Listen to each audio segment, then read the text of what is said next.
now the admonition begins. We move from theology to practice.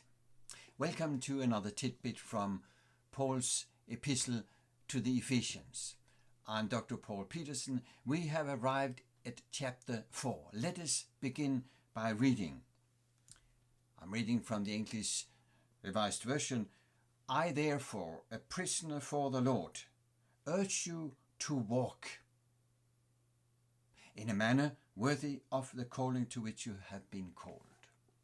The first 3 chapters deal with theology primarily, and the last 3 chapters deal with how to live, practical consequences primarily.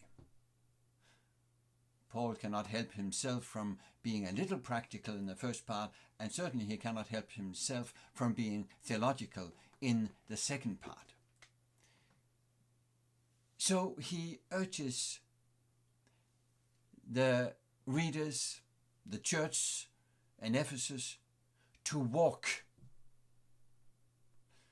And walking is an important concept in the Bible. Often we translate it with to live, because living is a walking. We are pilgrims. We are on a journey. And walking is speaking about how we live. Jewish rabbis would speak about Haggadah, that is a story, which they used to motivate the halakha, that is the rules for living. Paul has his own version, the grand story, the great narrative of salvation, motivates us for Christian life. In the previous chapters, this grand narrative is exemplified in 2 aspects. That is, the story of the salvation in Jesus Christ, how Jesus, one with God, became a human being, died on the cross, raised from the grave, and ascended to heaven. And then there is the subjective aspect, the fact that the Ephesians, to whom Paul writes, have been changed, converted from the life in which they walked in the past to a new life with Christ. So the great narrative Paul describes is a narrative of salvation, and that narrative motivates us for living according to what he says, the call, in a manner worthy of the calling to which you have been called. Paul has just in the chapter before that described his own calling as an example, as an inspiration.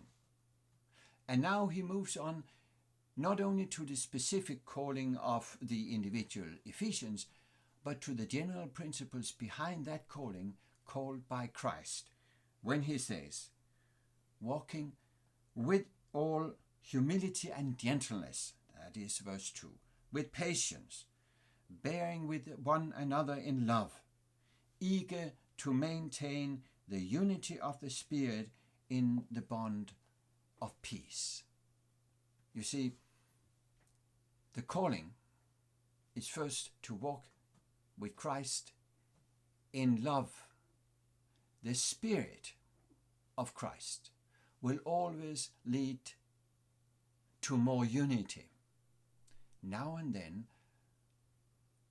I notice how certain sections of Christianity constantly split up in new fractions, and new leaders fight the old leaders. They fight for the money, they fight for the support. This is not the Spirit of God.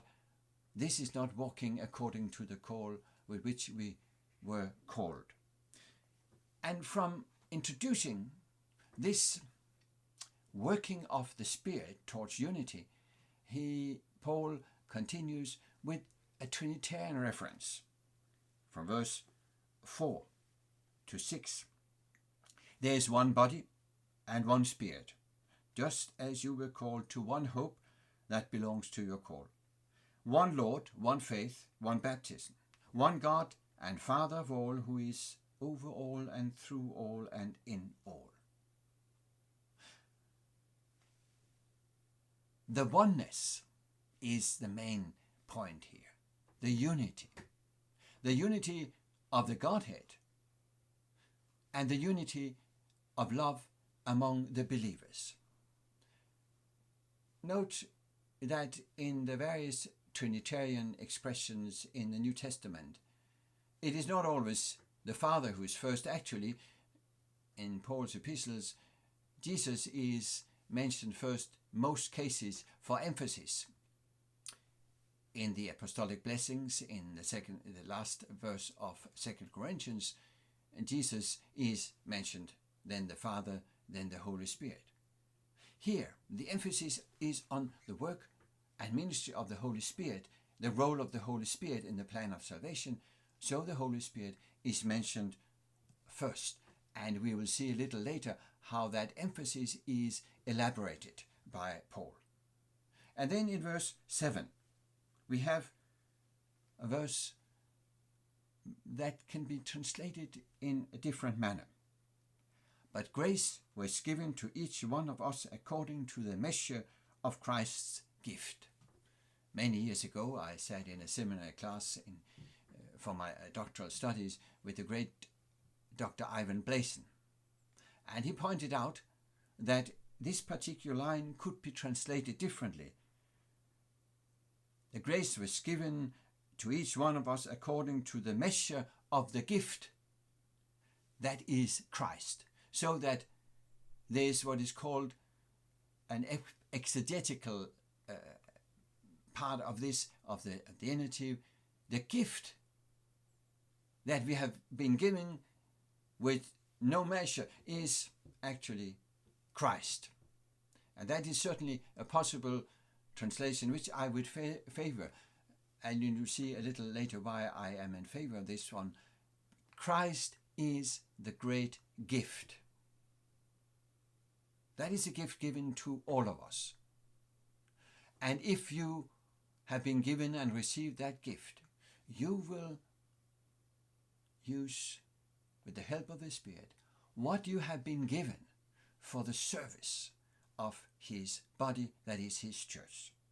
Paul continues with a quote from Psalm 68. Therefore it says, and that is Scripture says, when he ascended on high, he led a host of captives and gave gifts to men. And Paul then explains in saying he ascended, what does it mean? But that he had also descended into the lower regions, the earth. Translators have difficulties. I go with John McVeigh, who also will say that the sequence we find in the original Psalm 68, from which Paul quotes, is also the sequence intended here. That is, the ascendance is first and then the descendant. That is, Paul describes how Jesus, after his death, came to the sanctuary in heaven. His sacrifice was approved, and then he shared gifts.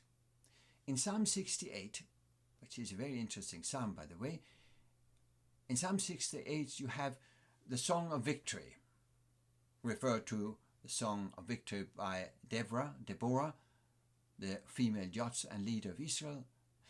And then you have the notion that God has come, he has arrived to his sanctuary on Sinai. And then he has shared gifts.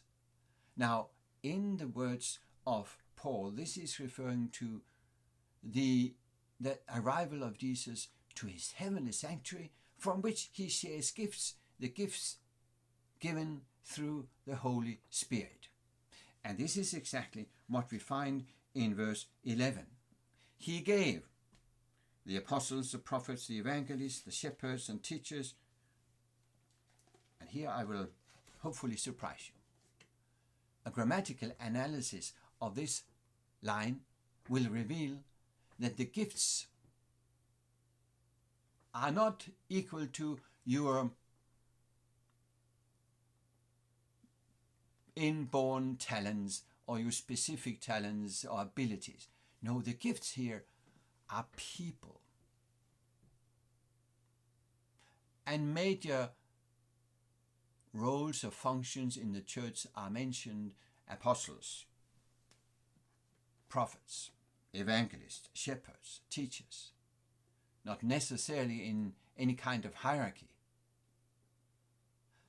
So just as the great gift given to all of us is Christ, so Christ has given the church people. And you are among them. You are the gift. People serving God with some of the talents they have been born with, which are not spiritual gifts in themselves. They are only spiritual gifts if they are given to the church for the service of the church. And some gifts that may have been given by specific intervention by God. So, what is the purpose of these gifts of persons serving? That is said in the following verses. Verse 12, to equip the saints for the work of ministry, for building up the body of Christ. So the purpose of the spiritual gifts, in this case, not as in Corinthians and Romans, in this case persons, the purpose of this gift is not for selfish glorification, for inner peace in my life. It is for the service of the body of Christ. Until we all attain the unity of faith, Paul continues, and the knowledge of the Son of God, to mature manhood, to the measure of the stature of the fullness of Christ. And here, let's remember, we spoke about that last time. Paul's perspective is not individualistic, it is corporate. He's speaking about the fellowship of the church. The manhood, the full stature, is the stature of the body of Christ, whom he has in chapter 2:15 compared to a human being, anthropos. Here the term is aner, a man. So what will be the result of such gifts to the church?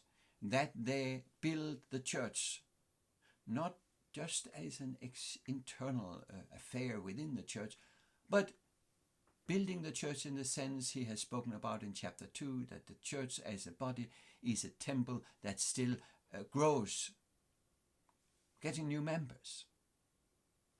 And then, rather speaking the truth in love, verse 15, we are to grow up in every way into him who is the head, into Christ, from whom the whole body, joined and held together by every joint with which it is equipped, when each part is working properly, makes the body grow so that it builds itself up in love. The head is Christ and Christ alone. Not me as a pastor, not the bishop, not the pope, not the cardinals. There's only one head, Jesus Christ. And by his Spirit, giving gifts, the church is built up in love. Compare with the second grand gospel commission from John chapter 13, verse 35. By this all people will know that you are my disciples, Jesus said, if you have love for one another. So this is how to walk.